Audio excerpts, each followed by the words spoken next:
Maintenant, regardons qu'est-ce que la segmentation. Donc déjà, définition, qu'est-ce que c'est? Segmentation, c'est vraiment le fait de séparer les utilisateurs de votre base de données selon le comportement ou caractéristiques définies. Donc en segmentant, justement, vous augmenterez la pertinence de vos messages en plus de maximiser la délivrabilité. Donc c'est une étape quand même assez importante en email marketing. C'est sûr que, première chose, quand on parle de segmentation, vous avez la personnalisation. Donc personnalisation, c'est vraiment adapter le contenu de vos courriels selon rang des préférences, besoins spécifiques, comportements qui ont été adoptés sur le site. Personnalisation qu'on voit le plus souvent, c'est vraiment first name, là, on prend le nom de la personne, c'est sûr que bon, ça aide, mais c'est pas, on peut aller beaucoup plus loin. Règle générale, c'est moi ce que je vous recommande, par exemple, c'est on fait des personnalisations selon les personnes qui ont acheté versus ceux qui n'ont jamais acheté, ou bien selon, bien sûr, les différents produits qui ont été achetés. Parfois, vous pouvez upseller, donc les gens qui ont acheté le produit A, vous envoyez une communication spécifique pour dire, OK, ben là, c'est le temps d'acheter le produit B. Donc ça, c'est le genre de truc que vous pouvez faire en termes de personnalisation. Donc, ici, il y a quand même 5 grands types de segmentation. Première, c'est géographique, donc son pays, province, ville, code postal, distance par rapport à un point de vente. C'est sûr que là, ça dépend beaucoup de la taille de votre entreprise. Si, admettons, vous avez une entreprise qui est pan-canadienne, absolument que ça devient pertinent. Si ce n'est pas le cas, euh, je vous dirais, c'est pas ce qu'il y a de plus important. Démographique selon l'âge, genre, revenu, niveau d'éducation. Ça, c'est le genre de données que vous n'aurez pas nativement. Il faut vraiment demander aux personnes, c'est quoi l'âge, genre, revenu, niveau d'éducation. Donc, soit vous faites des sondages, soit vous pouvez collecter ça à travers des pop-up.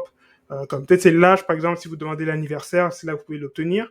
Le genre, je sais que dans le vêtement, c'est là où vous pouvez demander homme-femme. Après, c'est sûr que j'ai comme faites attention, aujourd'hui, c'est avec tout ce qui est aussi la non-binarité au niveau des genres, on ne veut pas non plus tomber dans des clichés, donc je voudrais faites attention aussi, il y a quand même des façons, je pense, de le demander. Si vous le demandez, mais tu sais, ajouter les options, tu sais, homme, femme ou non-binaire, par exemple, revenu, niveau d'éducation. Ensuite, comportement, c'est engagement vers les communications. Donc, les gens qui ont ouvert les infolettes dans les 30, 60, 90 derniers jours, les gens qui sont peut-être venus sur le site comme tel. Vous avez aussi les données psychographiques, donc par exemple les préférences mentionnées, les défis rencontrés, centres d'intérêt. C'est très pratique si vous avez fait par exemple un quiz pour récolter les courriels, parce que là vous avez justement ces données psychographiques et vous avez finalement tout ce qui est données transactionnelles. Donc on peut aller par panier moyen, AOV, donc AOV qui est Average Order Value, donc c'est la même chose, fréquence d'achat, donc une personne qui achète régulièrement, et la valeur vie qu'on dit LTV. Mais règle générale, vous allez plus vous concentrer sur les 3 premiers points pour vraiment créer vos segments. Donc, quand on parle de ciblage géographique, donc là, ici, ça a déjà été assez expliqué. Là, donc, vous pouvez cibler par pays d'origine, la province comme tel, ville, code postal comme tel. Je vais donner un exemple. Ville, code postal, j'ai un de mes clients, par exemple, qui, ils vendent leurs produits dans certaines villes, mais par contre, il y a certaines régions qui ne sont pas desservies. Et là, il faut inviter les gens à aller vers des épiceries. Donc, par exemple, vous pouvez envoyer des communications spécifiques pour dire que toutes les personnes qui, vous n'avez pas, vous n'êtes pas dans la région desservie, allez dans les épiceries suivantes. Et proximité d'un point de vente. Donc, si vous faites des pop-up shops, ça peut être vraiment très pratique. Ensuite, quand on parle de données démographiques, donc là, par exemple, on peut adapter le contenu selon les tranches d'âge. Encore là, ça varie sur le produit, mais exemple, j'ai une cliente qui, elle vend des vêtements rétro. Donc, parfois, elle va vendre des vêtements pour les gens qui sont des années 90, 80, 70, 60. Donc, c'est sûr que les références culturelles vont être différentes. Ici, par exemple, on a le genre. Donc, admettons, on peut dire, OK, là, selon l'échelle d'email marketing, certains vont proposer, en fait, l'analyse prédictive de genre. Donc, encore là, c'est pas précis à 100%, mais parfois, ça peut aider. Par exemple, pour dire, OK, là, je suis sûr que dans ce segment-là, c'est majoritairement des femmes, donc peut-être que le message peut être adressé différemment comme tel. Revenu, donc si, admettons, des gens ont acheté énormément, mais là, vous pouvez parfois faire de VIP pour ces personnes-là. Ou bien aussi, quand on parle en termes démographiques, donc admettons tout ce qui est l'éducation, donc s'il y a des gens qui sont plus éduqués, moins éduqués, parfois on adapte la tonalité de la marque. Encore là, je vous dirais, j'ai jamais vraiment vu. Je sais que vraiment pour les plus grosses compagnies, là, on peut jouer sur l'éducation, mais encore là, c'est pas nécessaire. Moi, je vous dirais, là, ceux que vous allez vraiment plus utiliser, je pense que c'est les deux premiers quand on parle des données démographiques. Quand on parle des données comportementales, donc là, bien sûr, ça dépend du logiciel d'emailing que vous utilisez, mais première chose, c'est vraiment suivre les actions sur le site.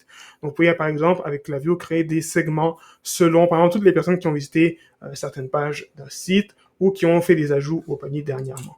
Vous pouvez aussi identifier par l'engagement sur tous les canaux. Donc, si les gens sont venus, par exemple, sont inscrits par Facebook, sont inscrits par Instagram, ça peut être une chose assez pertinente. Et aussi suivre les événements web qu'on dit personnalisés.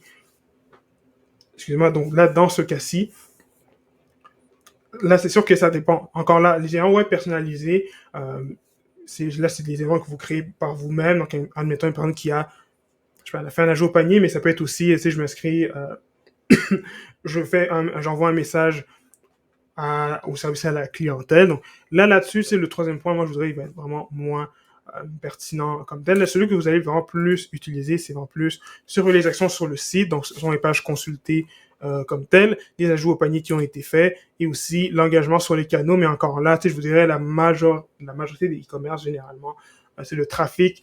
Les gens ils viennent s'inscrire quand ils viennent sur votre site web. Donc, à moins que vous fassiez des publicités spécifiques sur TikTok, des publicités sur Instagram, etc. Quand on parle de psychographie, donc par exemple les préférences mentionnées, donc une bonne façon de vraiment en savoir plus, c'est soit le quiz dont j'ai parlé plus tôt. Donc quand vous créez en fait un lead magnet à partir d'un quiz, mais là vous pouvez justement connaître c'est quoi les préférences, qu'est-ce que les gens aiment vraiment, qu'est-ce qu'ils n'aiment pas aussi comme tel. Vous avez aussi les défis. Donc, encore là, ça fait un parallèle avec les quiz, parce que je trouve que, tu sais, psychographie, c'est vraiment, vous voulez en savoir plus sur les problèmes de vos clients.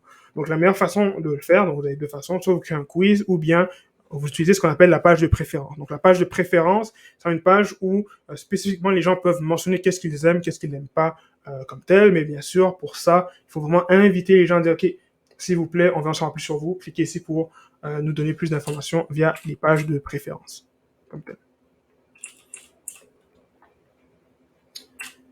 Et ensuite, quand on parle des données clients pour les données transactionnelles, donc le AOV, donc par exemple les gens qui ont des très gros paniers, parfois, c'est des gens qui, ça vaut la peine de relancer des courriels à ces personnes-là puisque ils vont être intéressés à racheter à nouveau. La récence de l'achat, donc une personne qui a acheté récemment, par exemple, on peut aussi continuer de la relancer, puis ça dépend bien sûr du parcours d'achat, on ne veut pas harceler, mais l'idée c'est que si tu as acheté récemment, parfois on peut dire, hey, regarde, tu as acheté ça, voici d'autres produits qui peuvent être pertinents pour toi. La fréquence des achats, donc c'est les gens qui achètent souvent, ça vaut la peine définitivement d'envoyer plus d'infos à ces personnes-là, puisque elles viennent déjà acheter nativement chez vous. Et aussi, bon, ici, fréquence des achats et nombre de transactions.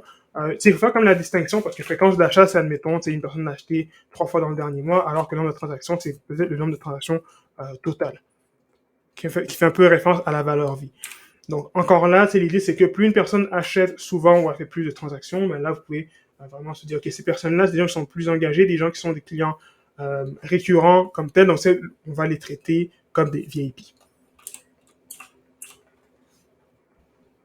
Donc, où commencer avec la segmentation? Parce que là, j'ai vraiment parlé de vraiment tout l'aspect segmentation, là, tous les aspects plus complexes, mais pour vous qui débutez le cours, moi, je vous dirais d'abord commencer avec engagement. Est-ce que les gens sont engagés dans les 30, 60, 90 derniers jours? Ou bien, si vous avez une petite liste en bas de 5000, vous pouvez envoyer à tout le monde pour débuter. Ensuite, quand on parle de prospects, donc là, vous pouvez jouer sur les gens qui sont acheteurs ou les gens qui sont non acheteurs, comme tel. Vous avez sur le catalogue, donc si vous avez un gros catalogue de produits et une grosse base de courriel, ben là, vous pouvez par exemple dire, OK, toutes les personnes qui ont fait tel achat, là, on présente voici tel article du catalogue, et ensuite, zéro partie data. Donc là, on part sur les préférences mentionnées, et là, on veut vraiment croiser les données avec d'autres éléments que vous avez dans, mettons, le quiz, des choses comme ça. Mais règle générale, moi, je vous dirais, je pense que ces deux premiers, c'est vraiment les plus faciles à mettre en place. Donc, si, mettons, vous pouvez commencer par l'engagement. Donc, on fait des segments pour les gens qui sont engagés dans les 30, 60, 90 derniers jours. Et à la fin, on va commencer à faire des segments pour les gens, mettons, on distingue acheteurs, non acheteurs. Ensuite, on va parler de zéro partie data.